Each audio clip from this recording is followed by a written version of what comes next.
Bonjour tout le monde.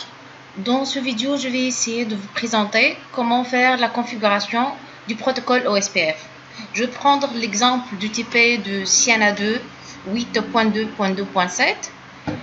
L'objectif de ce TP est de faire la configuration du protocole OSPF V2. V2 pour dire c'est la version avec adressage IPv4. V3 pour l'adressage IPv6. Dans une zone unique. Donc pour l'OSPF, on peut avoir single area or multi area, c'est-à-dire plusieurs zones. Et je vais préparer, Inch'Allah, un autre vidéo pour vous montrer comment configurer l'OSPF si on a plusieurs zones.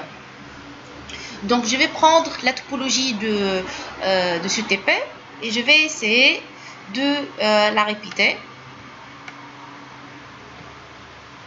Donc, je vais choisir des routeurs 1941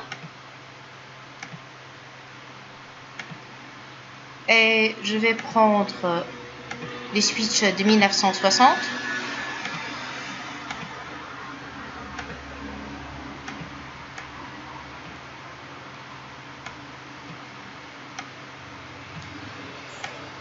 Et comme dans le TP, je vais prendre 3 pixels.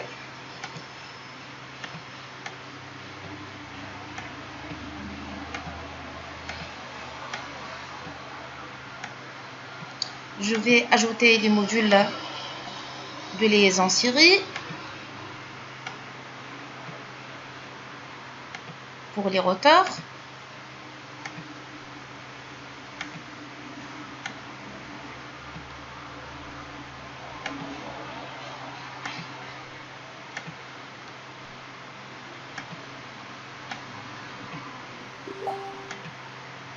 Et je vais faire la liaison.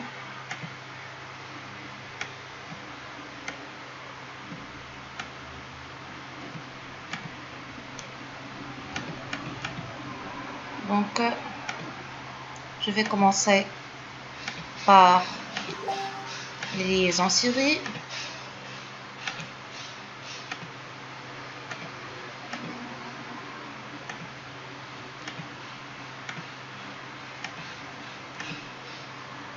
D'accord. Et je vais ajouter les liaisons Ethernet.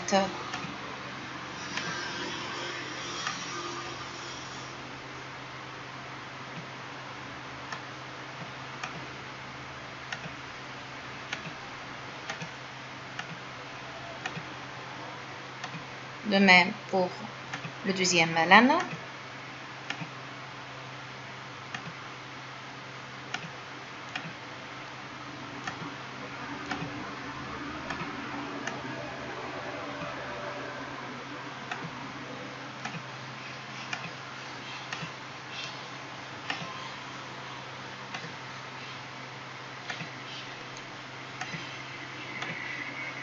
D'accord. Je vais mentionner dans la topologie les adresses réseau.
Et dernièrement, le dernier one.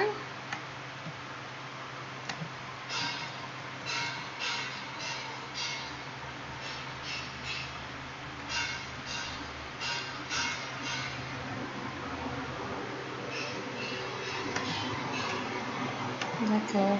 Donc juste un dernier coup d'œil. D'accord. Ok. Ok. C'est bon. Je vais commencer par les routeurs. Je vais nommer les routeurs R1, R2 et R3. Donc je vais commencer par R1. Je vais faire la configuration des interfaces et après on passe à la configuration du routage. Donc je vais commencer tout d'abord par changer le nom de l'équipement, désactiver la recherche DNS et je vais commencer par l'interface Giga 0 sur 0. Je vais commencer par l'ouvrir. Après, je vais attribuer la première adresse dans ce réseau. Donc, IP addresses 172.116.1.1 avec le masque 255.255.255.0. Exit pour retourner en config et je vais configurer les deux interfaces. Il ne faut pas se tromper dans le numéro des interfaces. Donc je vais configurer l'interface serial 0 sur 0 sur 0. Je vais commencer par l'ouvrir et je vais attribuer la première adresse puisque on va utiliser ici le clock. Le masque /30, c'est-à-dire 31 en masque, ça nous donne 255.252. On a uniquement 2 bits à la fin qui sont à 0. Donc, si on fait 255 qui est 8,1 moins 3 qui est les 2 bits, 1 plus 2 c'est 3, ça fait 252. Et on doit ajouter clock rate. Je vais choisir 64 000 pour tout le TP. Aussi, pour la deuxième interface serial, je vais l'ouvrir et donner la première adresse dans le réseau 192.168.10. La première adresse, ça va être... Non, je vais donner la deuxième adresse puisque la première adresse, je vais laisser à cette interface serial qui a 2 clocks. Donc, je vais lui donner 0.6 et je vais donner le masque qui va être de même.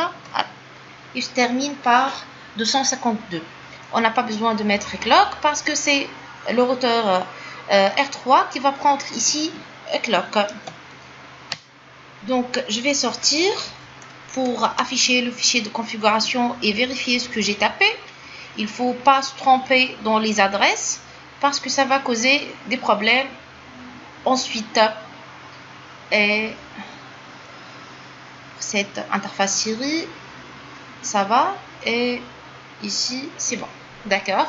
Donc, j'enregistre la configuration et je passe au deuxième routeur. Et je vais répéter les mêmes étapes.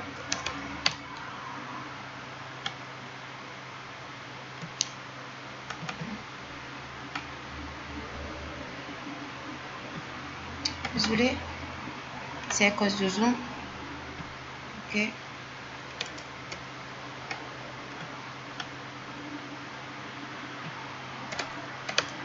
Je vais commencer par le nom.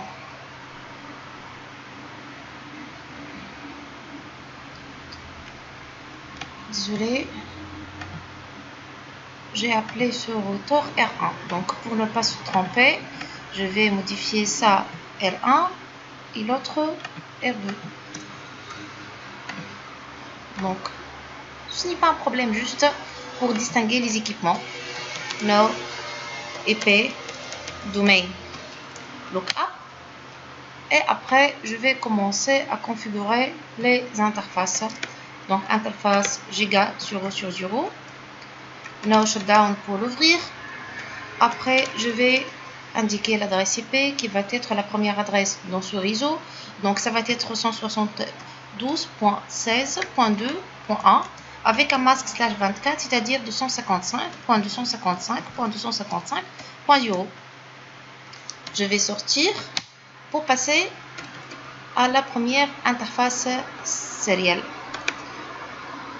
Juste ici, ce n'est pas clair l'interface, il faut le vérifier, c'est serial 000. Il ne faut pas se tromper dans le numéro de l'interface.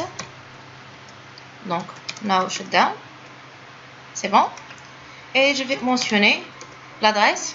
Ça va être la deuxième adresse ici, puisque la première adresse, je vais le laisser au routeur qui va synchroniser. Donc, ça va être donc 172.16.3.2 avec un masque 255.255.252 puisque c'est /30 et on ne va pas mettre du clock ici. Donc exit et on passe à la deuxième interface qui va être serial 0 sur 0 sur 1. On commence par l'ouvrir. Après, on va donner la première adresse dans la plage 192.168.10. Donc 8 plus 1, ça nous donne 9 avec un masque de /30. Donc à la fin, c'est 252. Et on va mentionner le clock. Comme ça, on a normalement configuré les trois interfaces, mais ça n'empêche qu'il faut vérifier ce qu'on a tapé, comme je vous ai dit, pour éviter le problème par la suite.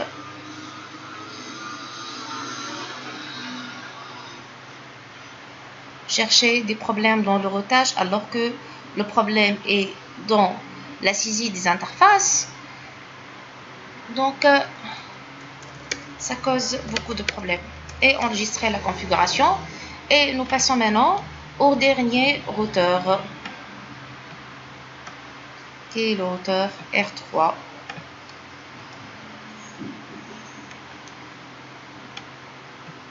D'accord.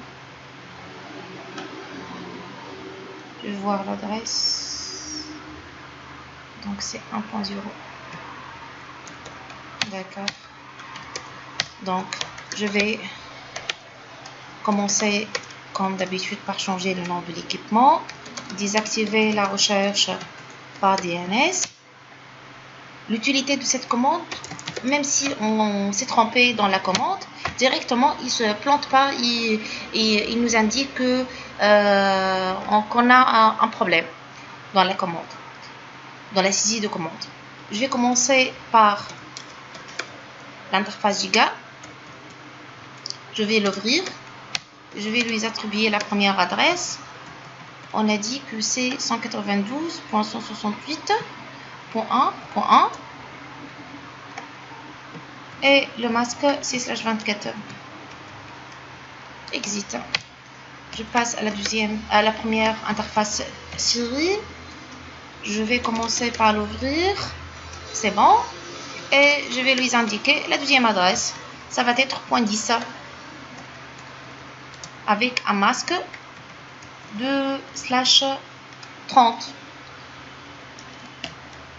Après, la deuxième interface Siri, je vais commencer par l'ouvrir et lui donner la première adresse dans la plage,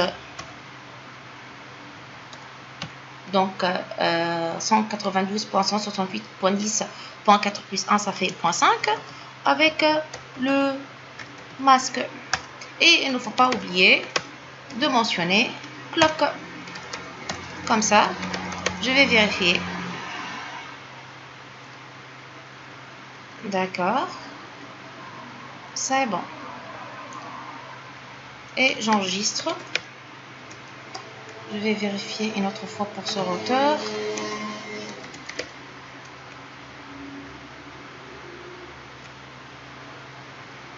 C'est bon, d'accord. Ok. Maintenant, je vais attribuer les adresses au PC pour pouvoir tester localement la partie commutation avant de passer au routage.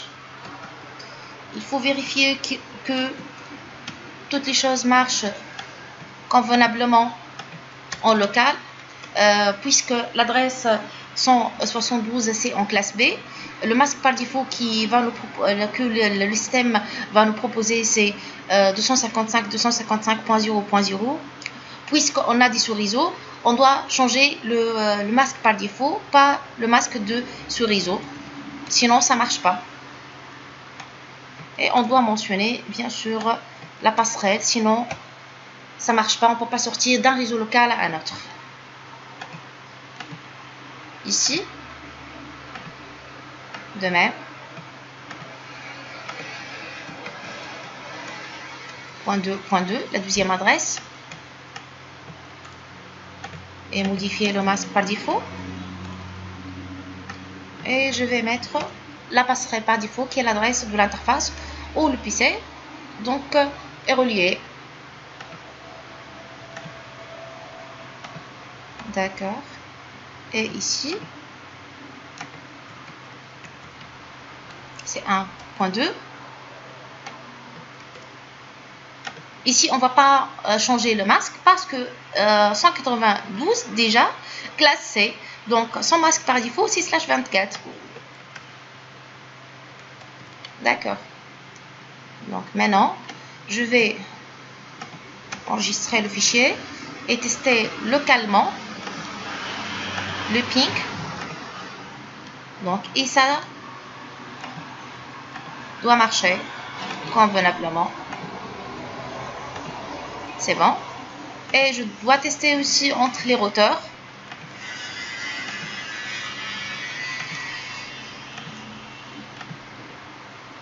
Même si ça prend plus de temps, mais vous allez être sûr que votre travail est correct.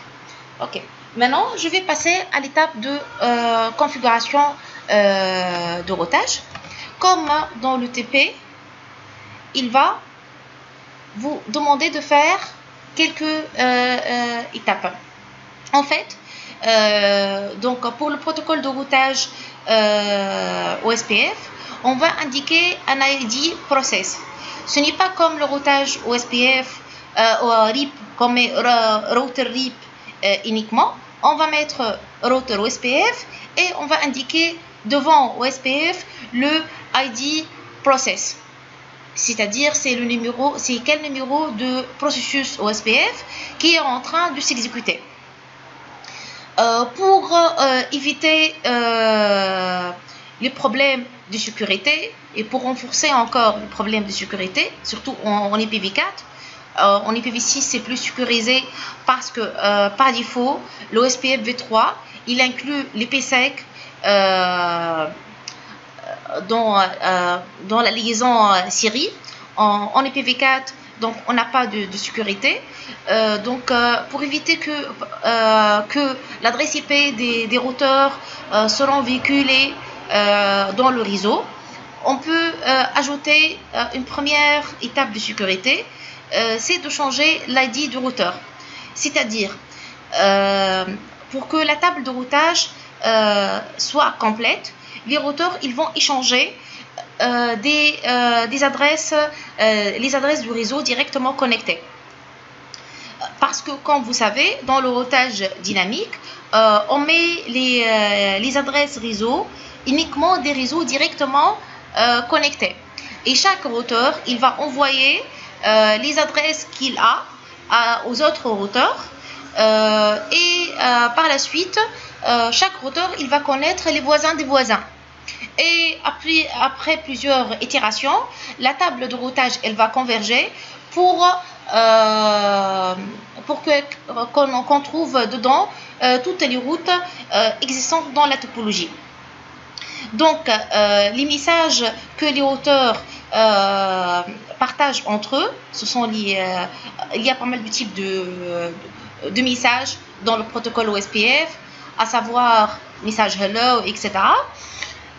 Donc, il va envoyer le message avec l'adresse IP de l'une des interfaces des routeurs. Si on change le ID router de routeur. Donc, l'information, elle va être envoyée avec une adresse logique qui n'a pas d'existence. Donc, à la place d'une adresse réellement existante, une adresse IP d'une interface physique. Donc, pour cette raison, on va imaginer l'existence d'une interface qui n'est pas physique, une interface logique, qu'on va l'appeler une interface loopback, c'est-à-dire une interface comme si on va boucler sur le routeur pour tester. C'est comme le localhost pour les sites web, c'est comme les interfaces de bouclage de Windows. Ce sont des interfaces de test. Ils ne sont pas réels, ils n'existent pas physiquement, mais ce sont des interfaces logiques. On va lui attribuer une adresse IP. C'est comme 1111, 2222, 101010. Donc, une adresse IP qui n'a pas d'existence réellement. Et on va dire après dans le routage OSPF que le router ID c'est cette adresse. Donc je vais commencer de créer pour chaque routeur une interface loopback. Donc on n'a pas besoin de faire le no shutdown parce que c'est une interface logique, elle n'est pas une interface physique. Juste, on va lui indiquer une adresse IP avec n'importe quel masque. Donc, ça n'a pas d'importance. On va le trouver aussi. Je vais répéter. J'ai mis interface loopback 1 et j'ai mis une adresse IP. D'accord? Je vais vérifier sa création dans le fichier de configuration. Vous allez le trouver ici. D'accord? Je vais répéter la même opération pour le routeur R2,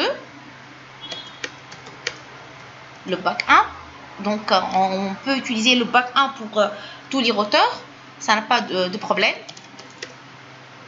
Et on choisit 222. Il ne faut pas bien sûr choisir la même adresse parce que ça va être l'identifiant de routeur dans le réseau.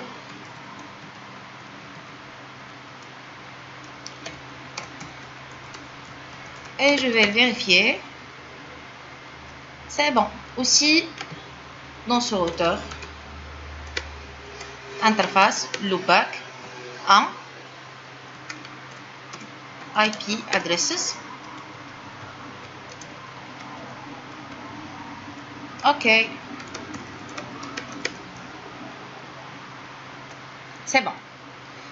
Maintenant, je vais commencer la configuration du routage. Donc, si je reviens au TP, il vous demande donc de fixer le ID du processeur, le ID de chaque routeur et adresse réseau pour chaque interface qu'on a fait déjà et d'indiquer les interfaces passives.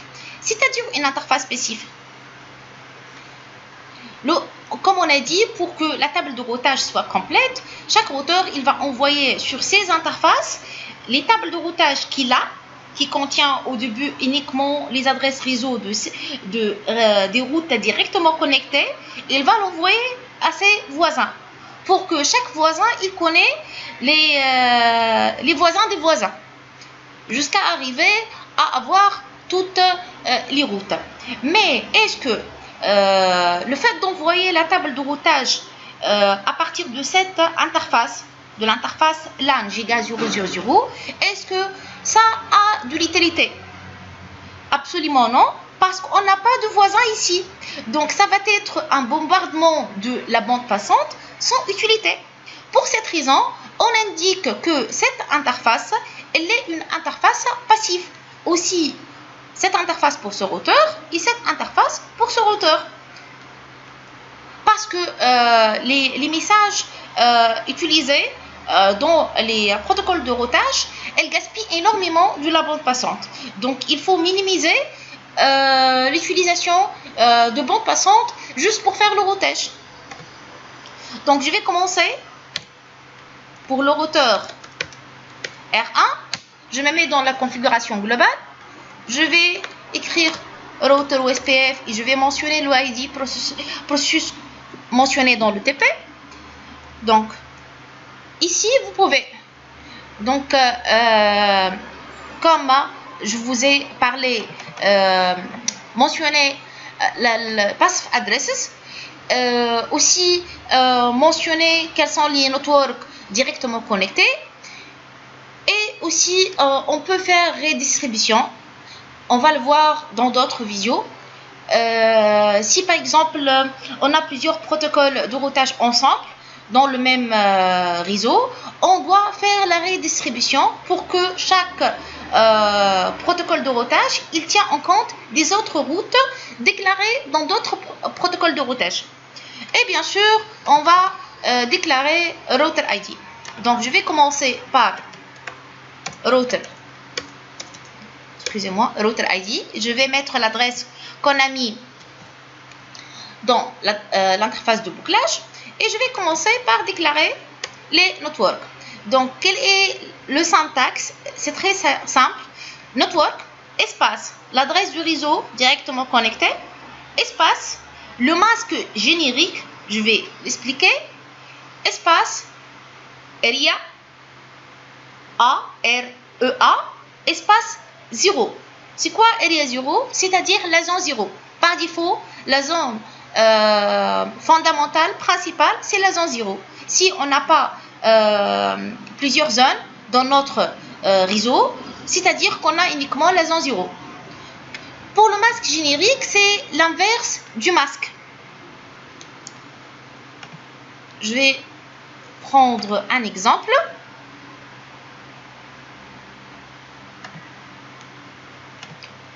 Si par exemple,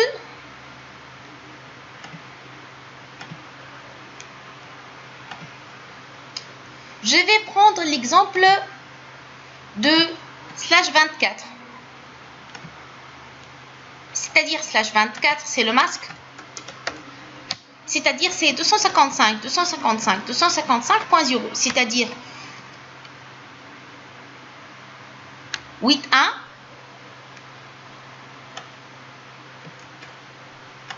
8.1, c'est 16.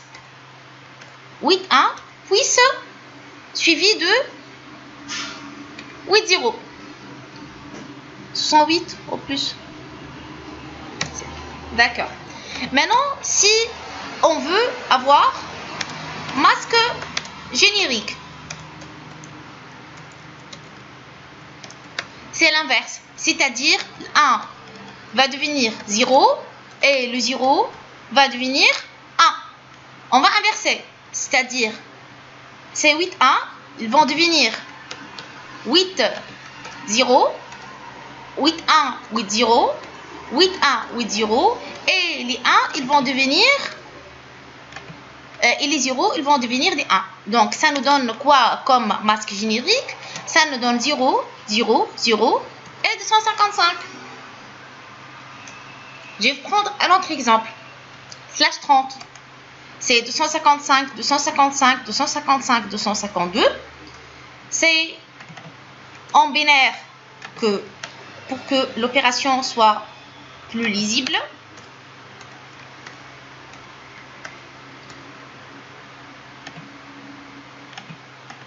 C'est 30. Ah, à la fin, on a uniquement 2 0. Je vais l'inverser. Ça devient... Donc, j'ai besoin de masque générique. Ça devient 8 0, 8 0, 8 0. Et ici, les 6 1, ils vont devenir 6 0. Et les 2 0, ils vont devenir 2 1. Ça nous donne quoi? Ça nous donne 0.0.0. Point. Donc, en binaire, c'est 2 puissance 0. 2 puissance 1, ça fait 1 plus 2, ça nous donne 3. J'espère que vous avez compris comment trouver le masque générique. C'est l'inverse du masque de ce réseau. Donc, je vais revenir. Ok, je commence à déclarer les networks. Donc, le premier réseau, c'est 172.16 30.1.0 avec le masque générique, l'inverse de slash 24, c'est 30.255 et il y a 0. De même, pour le deuxième, c'est 172.16.3.0. Maintenant, le masque, c'est slash 30, comme on a trouvé tout à l'heure. C'est 0.3 à la fin. Et les 0. De même, pour ce réseau, avec un masque générique 0.3 et il y a 0. Et comme ça, on a presque terminé pour ce routeur. Juste qu'il faut vérifier ce qu'on a tapé. Donc, pour que, puisque le routeur, il va commencer, dès qu'on a mis routeur OSPF 10, etc., il va essayer de commencer à envoyer des paquets aux autres voisins. On veut qu'il redémarre l'opération.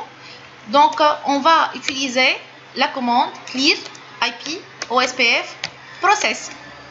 Donc, il y a deux façons. Soit de faire reload, que je vous conseille de le faire parce que si vous oubliez de faire copy running config, startup config et vous allez faire reload, ça va redémarrer le routeur et ça va prendre du temps.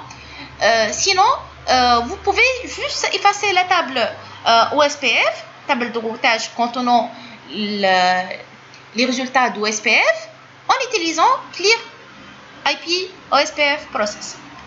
Ça vous demande est-ce que vous voulez oui ou non, vous écrivez yes. Ok? Donc je vais répéter la même opération pour les deux autres routeurs. Ah, j'ai oublié quelque chose. J'ai pas déclaré la passive interface. Je peux retourner à tout moment. Je vais utiliser passive interface et je mentionne l'interface Giga. D'accord. Juste pour être conforme au TP et faire toutes les étapes. Donc, routeur OSPF 10, routeur ID 2222, passive interface pour ne pas oublier. Il faut mettre l'interface que vous avez, ce n'est pas toujours 00. Et je vais commencer par déclarer les networks. Network 172.16.2.0. Le masque générique du SH24, c'est comme on a dit, c'est de 000.255. Et à la fin, il est 0. De même, pour le premier one. Et pour le deuxième one.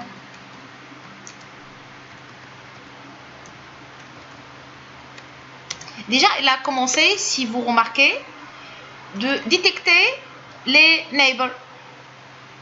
Il a détecté une adjacence. Avec quel routeur? Avec le routeur ayant comme router ID 1.1.1.1.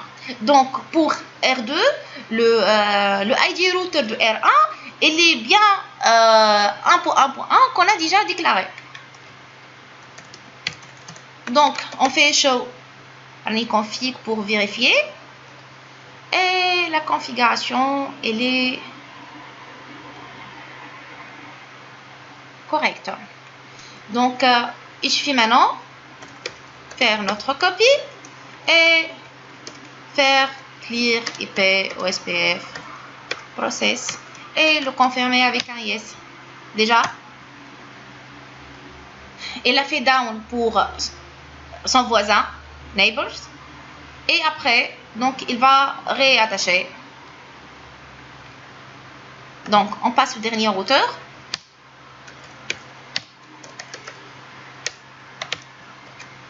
Donc, router OSPF 10, router ID 3.3.3, passive interface comme pour les autres. Et je vais commencer les networks. Donc, le premier network,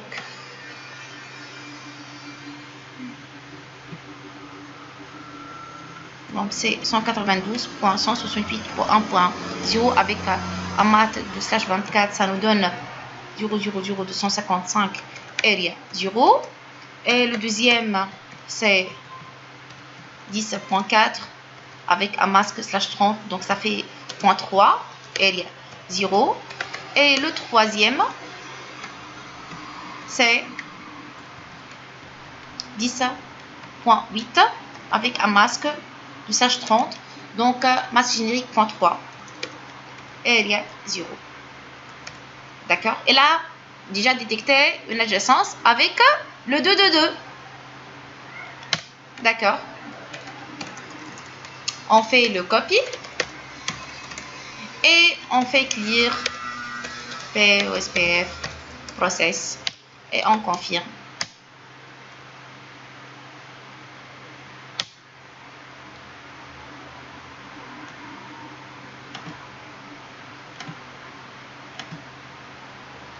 D'accord.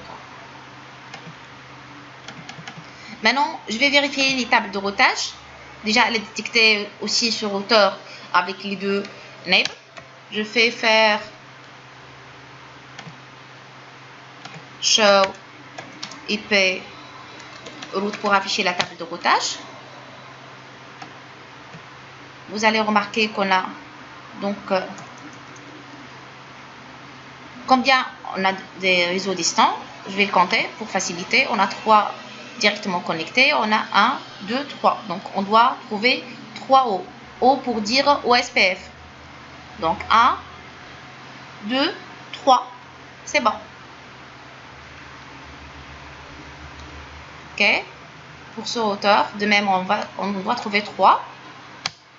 Show IP route. On doit trouver 3 O. 1, 2, 3. Si on veut afficher uniquement les lignes OSPF, on ajoute OSPF. Show IP route OSPF. Ça vous affiche uniquement les OSPF. Aussi, pour ce routeur, on a nos 3 O. On peut afficher les enables de chaque routeur sur POSPF enable. Donc pour ce routeur, les enables sont 222 et 1. Ce routeur voisin et ce routeur voisin.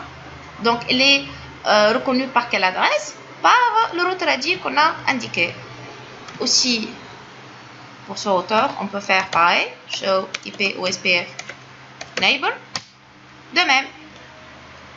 Aussi pour ce routeur, show IP OSPF enable. D'accord.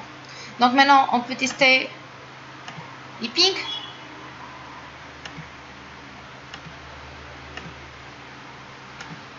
C'est bon, successful. Successful. Et pour les deux pixels. Donc j'espère que vous avez compris comment faire la configuration OSPF V2 pour une zone unique et à très bientôt.